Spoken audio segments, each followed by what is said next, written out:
our mind goes blank while speaking English.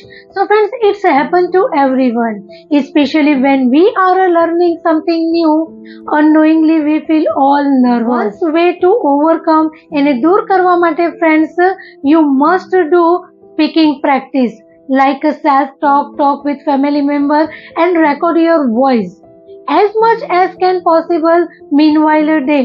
એટલે friends, જેટલું બને એટલું સેન્ટેન્સ ને કન્વર્ટ કરવાની પ્રેક્ટિસ કરો. અને friends, deep breathing increase your focus power, and when you are overwhelmed, so remember it's okay to make mistake. So keep learning and keep practicing.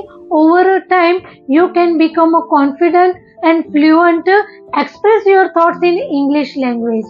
Now if your mind goes blank, then develop consistency, habit and practice and overcome this issue.